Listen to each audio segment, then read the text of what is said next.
Have you ever worked with a boss who was a micromanager, was really hard to partner with, or didn't understand or care about your needs as an employee? Me too. In today's video, I'm going to help you avoid that moving forward by giving you 5 great emotional intelligence, or EQ, questions that you can ask in your interview. Let's go. Hi everybody, I'm Ben White with Ben Talks Talent. I've got 12 years experience in interviewing, hiring, and recruiting, and I'm passionate about using my experience to help you become the best candidate possible and land your next job. In today's video, we're gonna be talking about something incredibly important. We're gonna be talking about asking interview questions that can measure the emotional intelligence for a potential future boss. But before we get into the video, do me a favor. If you are new here, take 3 seconds, subscribe to my YouTube channel and hit that notification bell. That way you never miss one of my videos. And if you are not new, welcome back. Now, let's get into the video. There is no perfect question you can ask somebody when they're interviewing you to determine are they going to be a good boss or are they going to be a bad boss. And that's because everybody defines that differently. What matters to me when it comes to who's going to lead me might be different than what matters to you. So whatever it is that matters to you, you need to find out what that is, define it, and ask questions around that. That could be, are they going to be the type of leader who's going to grow me? Are they the type of leader who's going to expose me to new opportunity? Are they the type of leader who's going to protect my work-life balance? Whatever it is, figure out what it is and ask questions around that. In today's video, we are going to cover emotional intelligence, and I'm going to give you 5 powerful questions you can ask specifically around that topic. But before we do that, I think it makes sense to define emotional intelligence, or EQ, so you can determine, is this something that's important to me? So emotional intelligence is defined as the ability to identify, use, understand, and manage emotions in an effective and positive way. A high EQ helps individuals to communicate better, reduce their anxiety and stress, diffuse conflicts, improve relationships, and empathize with others, and effectively overcome life challenges. So if that is something you value, if that is something where you're like, yeah, I think I would like that in a future boss, then these are the type of questions that should matter to you. Throughout the entirety of this video, I'm going to give you with 5 different questions you can ask that are going to help you figure out your future boss's emotional intelligence. Now, the thing about EQ questions is there is no right or wrong answer, right? When you're asking these questions, it's open-ended, and you're going to be able to determine if the answers they say fall in line with your expectations of their actions as a boss. So with that defined, let's get into the actual questions. Now, the first question you can ask a potential future boss when you are interviewing with them to determine their emotional intelligence is, what's something you've achieved that you're most proud of and why? This is really interesting to me. When I ask this to a future boss or somebody who would be leading me, I'm really interested in where they go with this, because you can go a few directions. You could say something specifically that you have done that you are really proud of, but if you're talking to someone who is leading a team and is going to be your future boss, I would personally be looking for them to say something about the team they've led. What have you done in your current position to help maximize the potential of your current team? I think it's a lot more inspiring to hear a question be answered in that way than talking about what they've individually accomplished. The next question is kind of similar, and it's kind of along the same vein, and it's, what do you do to celebrate success? Now, if you want to kind of lead the witness here a little bit, you can say, what do you do to celebrate success with your team? And from there, you'll probably get an idea of how important that is to them. Do they react to it quickly? Do they have something in mind, or do they have to search for it?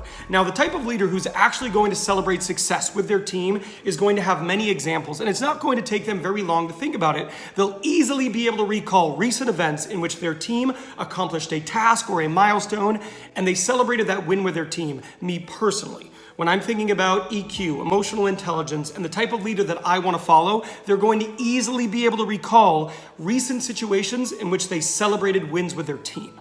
The next and this is a really good question, and it's one of my favorites on this list, but it's a really good one. It goes, how do you recover from failure? And the way I might spin this specifically to a leader, I might say, as a leader, with your current team, how do you recover from failure if you miss a milestone, you're not able to achieve something you set out to accomplish? This would be really interesting because the way they respond to this is going to tell you a lot about them. It is really easy to lead when things are going well, but it is more challenging to lead in a positive, inspiring way when you are missing goals, when you are not achieving milestones. So do they respond in a way where they're telling their people they need to buckle down, or do they respond with a way saying, you know what, I'm going to get in there and I'm going to push with them. I'm going to lead by example. I'm going to inspire my team to be more effective, and that's how we're going to respond. The way they respond to this is going to tell you a ton about what kind of leader they are, and if they are able to respond quickly with a positive message, To me, that means they mean it, that is truly something they are about. They are living that as a leader. Whereas if they take a long time and they struggle to come up with something inspiring, to me, that might give me pause about what kind of leader they're going to be moving forward if I decide to take the job. The next question is a really good one. It's very similar to a question I ask to people I hire for my team, but it's kind of pivoting a little bit to ask someone who's in a leadership role. And it goes, what kind of behaviors make you angry or annoyed from your team or from your employees? However you want to end it like that, but it's basically trying to figure out, what is it that specifically annoys you? What is it about behaviors of your employees that bother you?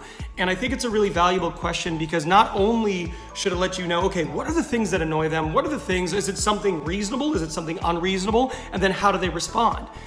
Because in life, it's not just about what happens, it's about how you respond to it, especially when you're a leader, you're leading other people, you're in charge of them and in charge of their success.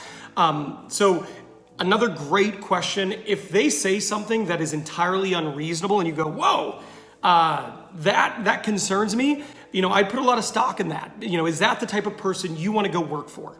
Now, this last one is going to tell you a ton about how they act as a leader. I think it's really important. And it goes like this. How do you respond when an employee brings you information that goes against the decision you've made regarding a task assigned to them, right? So what this is getting at is you're a boss. And the boss, they say to you, okay, go do this. And then you bring them back information saying, I know you told me to do this, but I think there's a better way. Now, a really good boss who is emotionally intelligent, has an high EQ, will probably look at that, understand that they're getting information perhaps they did not have access to, and then respond in a collaborative way. Whereas someone who is very strict, doesn't like any pushback, and sees that as a personal attack on their leadership is going to respond less positively. So it's a really great question to find out, are they the type of reasonable person who's going to look at the information and is capable of saying, you know what, I might have made a mistake. Thank you for bringing this to me. Or are they the type of person who struggles to get any type of pushback on them as a leader? It's really important. It's one of those things that's going to make a huge impact on what it's like to partner with them moving forward. So there you have it. Those are 5 really great questions. If you ask these questions and they answer them, you should get a pretty decent feel on what they're going to be like as a manager and are they going to be a good fit for you. Good luck in your next interview. You've got this.